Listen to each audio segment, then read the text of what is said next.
Today we're going to talk about 3 big trends that we see in podcasting and how that informs our thinking and what we're doing at Auddy. Hi, I'm Oli and I run strategy and business development at Auddy. The first thing I'd say is when you're making a podcast, think about how you can reach people in different countries and with different languages, whether it's transcribing in another language or even having it voiced over in another language to make sure that people can access your podcast in as many ways as possible. Podcasting traditionally has been very much an English language dominated medium. Obviously the US has been a big driver of that. Most of the big shows have come out of the US and some from the UK, particularly with the BBC, but otherwise it's been very much an Anglo-centric medium, certainly until maybe the last 2 or 3 years. First big trend I'd say that we're seeing is the diversity and the internationalization, for want of a better word, of podcasting.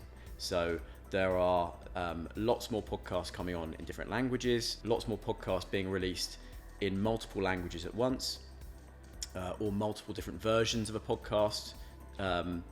There are a much richer and diverse set of voices that are being heard within podcasting. It's not the white middle-aged man that's dominating that sphere anymore. It is as I say, a much more multicultural medium now, and I think that's partly because access is much easier. It's relatively low cost to set something up. People are aware that they can set up a podcast themselves. The platforms have made it easier to upload and distribute and market your podcast. So as a result, we are seeing this democratization of the landscape, and we are hearing a lot more diversity in podcasts. From an Auddy point of view, it's really interesting because one of the things we're trying to do is make sure that we build this network across multiple territories and across multiple languages. We're seeing huge growth in Latin America. We're seeing huge growth in parts of the world like India, massive in India, in the sense of growth. So very low consumption in recent years, but the forecast over the next 3 to 4 years is a 30% annual growth in the number of people, listening to podcasts. And when you think of the size of India, there's obviously a huge potential then for people to release podcasts in the various local languages there. Language is important because unlike within TV and video, people generally listen to podcasts in their first language. They don't want to listen to a podcast in their second language. It's a much more intimate and engaging medium that people generally want to hear it even in their own dialect, and they want to hear people who represent them and who speak in the way that they speak. So at Auddy, we are very much focused on how we can build this international network, how we can incorporate different voices and different languages into what we're doing so that we are able to present to a much more global audience when we make podcasts. The second trend I want to talk about is the extension of podcasts beyond audio. In fact, it even begs the question as to what is a podcast now, because you've got podcasts that are transcending into other forms of media, that are extending into live events, into books, into TV shows and video formats. This isn't necessarily new. The biggest podcasts have been doing this for a number of years now, but what's really interesting is that with the platforms enabling people to upload video in a much simpler fashion, it's no longer just the domain of professional podcasters to have a video alongside it. So on Spotify, you can easily upload a video alongside your podcast. YouTube are making it much easier now. So what we see is this convergence of audio and video. It therefore begs the question as to whether what is a podcast. It's traditionally been an audio only medium. It's now an audio first medium, which is it's created for people to listen. But if people want to be more engaged and see the talent as they talk, then there's a lot more video that accompanies these podcasts now. What this means when people are making podcasts is they should be thinking longer term about how their format can expand and how they can engage with their audience in a much more deeper way. So live recording of a podcast and offering people who listen for your listeners to come and watch it in person is now a big thing. Creating a format which has merchandise attached to it is now becoming a thing. Video, as I've already said, is a fairly simple thing to add on to your podcast. So I think there's all these things which mean that podcast is becoming a much more broader form of media, and it's transcending into these other formats as well. It is very easy now with all the tools, and a lot of them are free, the free hosting, to make a podcast. It might not be a high quality podcast, but it is easy to make a podcast. And that does mean there's naturally more competition and it's harder to get discovered. The video element does again increase the bar, and it does make that cost of entry harder. What I would say is that it is very difficult to become a podcast influencer purely via a podcast or a podcast channel. It's a much more for want of a better phrase, 360-degree form of influence. So you need to have the social media profiles. You need to be ensuring that you're having a rounded list of guests that are coming on.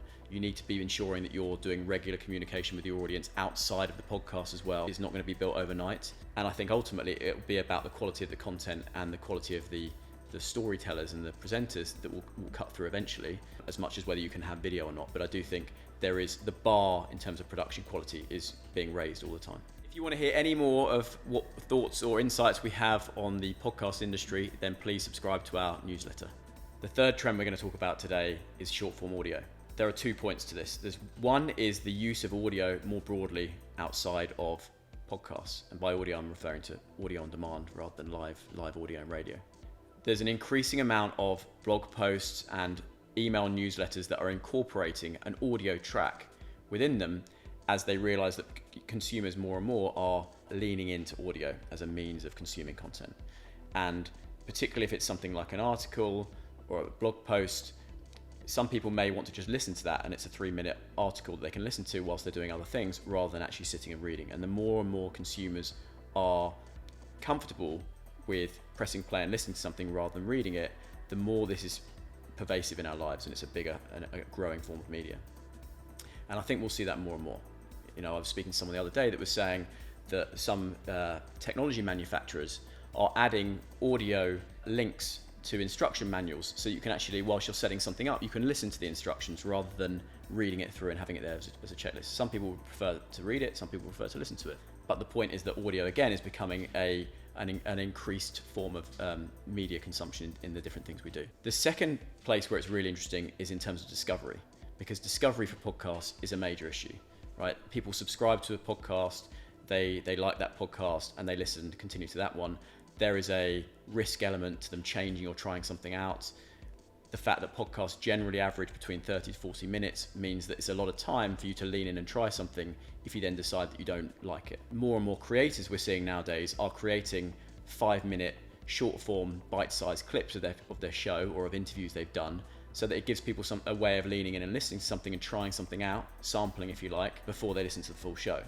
And in the same way people go down the YouTube rabbit hole of trying different short form videos out and finding different presenters and different talent they like, this will allow podcasts to be discovered in a more easier fashion because they're able to sample them and try things out rather than listening to a 30 or 40 minute episode which takes 5 minutes to get going. I think short form audio will be useful for us in the audio industry in terms of, again, getting people more used to listening to stuff and listening to information, which again then helps fuel the whole podcast consumption. And equally, it's going to be useful from a discovery point of view in terms of allowing people to diversify and try new things rather than to listening to the top 10 podcasts every time.